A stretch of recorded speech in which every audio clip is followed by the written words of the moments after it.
The Windrunner, Book 10 in the Wandering Inn series, just released their audio version, and it's definitely changing up the pace of the last few books. Let's talk about it.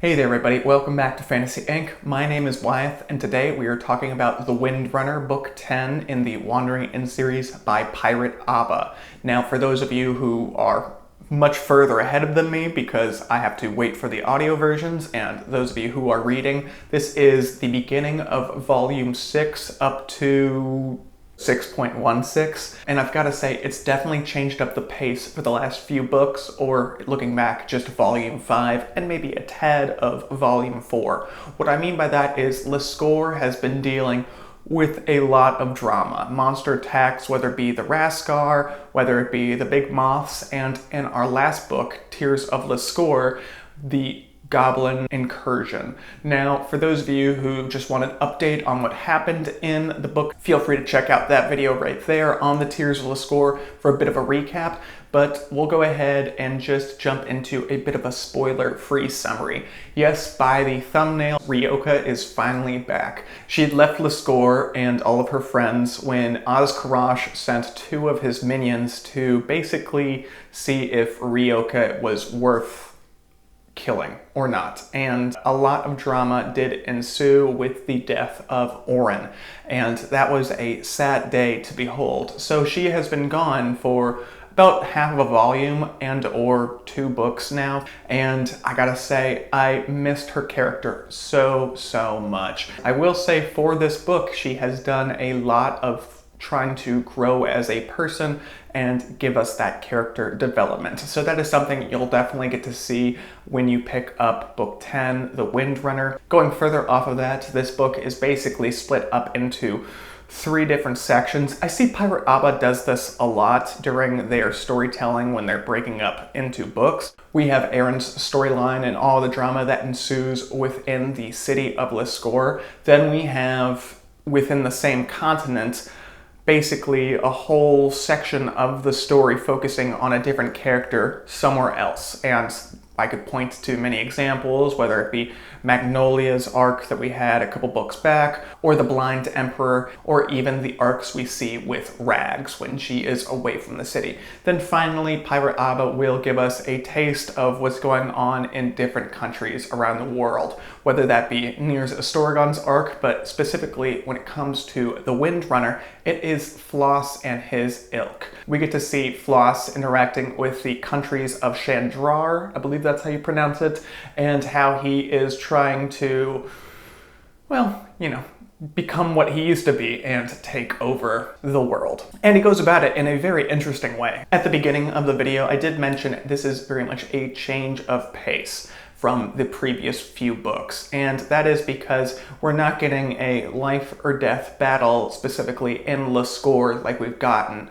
for the past 3. There's pros and cons to both portions of it. The first pro is we actually get to see the consequences of such a large battle that had just occurred with the goblins and the humans coming down from the north. And there are quite a few consequences. Erin herself is completely broken apart and is having this book to take the time and try to regain a semblance of what she used to be. Whereas the citizens of Lascore are having to figure out if they feel guilty or not. And from what Pirate Abba gave us, it is about half and half, where some believe, you know, it was just goblins who died, so who really cared? And the others realize that they fought for the city, and it is causing some rifts between some of the members of the city. And I thought that was such an interesting dynamic to bring about, because what Pirate Abba is doing here is they're creating the longest web serial to ever be written. And yes, you're gonna have some sections where it's important to the story as a whole, but we're not getting those big battles. So you could view that as a con if you wanted to. I'm going to go ahead and view it as character growth and progression through the hardships that just had occurred. Now, my second pro is having Ryoka back. I will say that her storyline is a little toned down from the situations she finds herself in, but that goes back to what I mentioned earlier with her trying to grow as a person and become less temperamental. Now, I'll have to keep reading and wait for the 11th book to drop. I believe it's coming in November for me to decide, if that's really a good place for her to go. I love Ryoka's temper, and it really defines her character up to this point, but Pirate Aba is maybe trying to do something new with the character, so we'll have to wait and see, but I will say I did enjoy the little arc she had at the beginning of the book.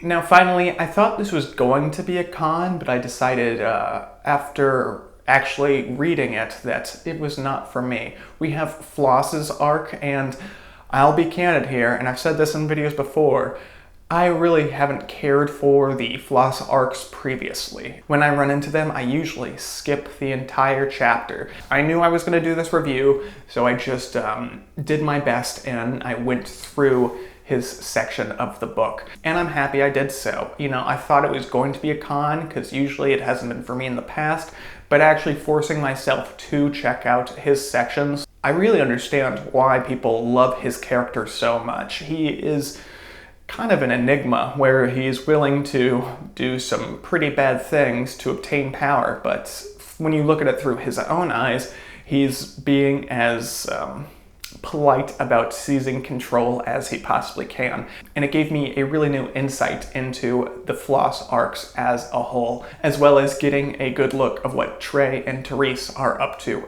All in all, I will say this book was pretty dang good. It's not going to knock anyone's socks off in my opinions, but if you're gonna love this series as much as I know the community does, you gotta put in the time, and you won't be disappointed once you wrap up with this book. Now, for those of you who want to check out the audio version of Book 10, feel free to click the link in the bio. Yes, it is a referred vendor link, so I will be receiving some cash if you guys do, but if you don't want to, that's totally fine. Feel free to go and grab it however you want to see fit. Also, I have linked the table of contents URL for the Wandering Inn website, so if you just prefer to read it for free, totally understandable, that's also there, and I recommend you start at the beginning of Volume 6, which is where the Windrunner takes place for the first time. Thank y'all for your time. We're going to jump over to the deep dive now, talking about the spoilers of this book, what was fantastic, and I hope y'all come back to this video once you've read the book.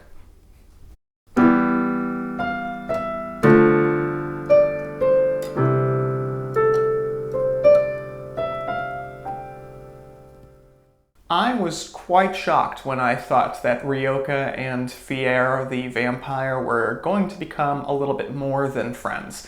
It was, in my opinion, very much out of left field, but if it's what Pirate Aba wants, it's what Pirate Aba gets. I digress from there. I will say Ryoka's arc is, like I mentioned, very toned down. We get to see her kind of living her life. A little bit of shame is creeping into her thoughts, which is why she's trying to become less of a temperamental person due to the situation she put Aaron as well as the adventurers in when Azkrash sent his minions. Now, that is completely understandable, and she's going about it in a very Ryoka way, trying to say hello to the people that are staying in the inn with her. And lo and behold, she meets a vampire who does not have the best disguise in Ryoka's opinion. There, she's introduced to the vampire family and is able to make a new friend, which is very ideal for her, I have to say, because Ryoka doesn't have too many at this point, and yes, she probably needs to work on that. Now, I will say my favorite part of Ryoka's storyline in this book was when she answered the call for the adventurers in need, going to show that she's willing to do whatever it takes because she has friends who are adventurers, or at least used to be her friends, and realizes that when they need a runner, Ryoka is going to be the one that is called. And finally, she is now a named runner, the Windrunner, which is where the book receives the name from, which I'm a big fan of, because Ryoka needs to start making steps to become a courier. And she's going to have to continue to utilize her wind powers if she wants to keep up. Moving on, we're going to go ahead and talk about Floss's arc. I was a big fan of this one and surprised that I was. Basically, it's split between Floss and Therese, as well as Trey and Nawala Shifra. And focusing on Floss and Therese for one moment, he's going about taking over the countries around him by peacefully taking control, or at least as peacefully as he can.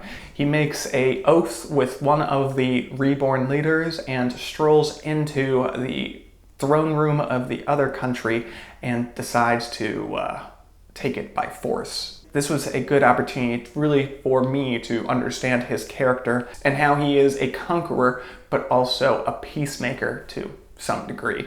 Moving over to Trey and Nawala Shifra, this was a very interesting bit, threaded a little bit with Aaron's storyline, where we got a blacksmithing competition, which I didn't know I was a sucker for until now. It was done very well and mirrored fantastically, with Nawala Shifra challenging the Master Smith of Floss's empire, as well as with Aaron trying to get a new kitchen knife in the Wandering Inn style and deciding to go to the greatest smiths in Palace. And with it being mirrored, we get a lot more character development for each, while also not getting dragged through the mud of one storyline. Having it jump over to something of similar context really does move the chapter forward, and it was probably my favorite chapter within the whole book. Enough about that, let's go ahead and jump over to Aaron and Numtongue. Now, I'll be candid with y'all, I thought he was dead as dead could be, and I did not realize when the Blind Emperor at the end of book 9, in his grief, decided to choose one goblin to survive, and lo and behold, it was Numtongue. Now, I'm guessing a lot of other people probably saw it coming from a mile away, but it hit me out of nowhere, and I was ecstatic, because Numtongue is one of my favorite characters. If you check out that video right there where I go over all of them, lo and behold, it was phenomenally done, and we get to see Numtongue actually drag Aaron out of her own sorrow. He's saying, you know, there's no point to waste water in your room alone. If you're going to cry, make it a scene. Make sure people know what was sacrificed for the city of Lascore, and that's what we get. And through that, Erin is rebuilding herself as a person. And by the end of the book, yes, she still is crying when the adventurers leave, but they're almost happy tears. She's sad to see her friends go through the door for what could be the last time, but at the same time, she's making a promise to herself and to them that they are not dying on her. Whether or not she keeps that promise to herself, we will have to wait and see for future books, but this was a great, great book for Erin to realize the consequences of her actions. Yes, she asked the goblins to help defend Lascore, and by doing that, she is now paying the piper. All in all, I really did enjoy this book. It's not going to go down as one of my favorites that is currently held by Book 9, Tears of Lascore. Yes, I'm a sucker for a big battle, even though I say we don't always need it, and in this series specifically, we don't, but that book was just so good. So good. Again, I do appreciate everyone's time. Thank you for checking this video out to the end. I hope y'all all have a wonderful rest of your week, and be sure to keep reading.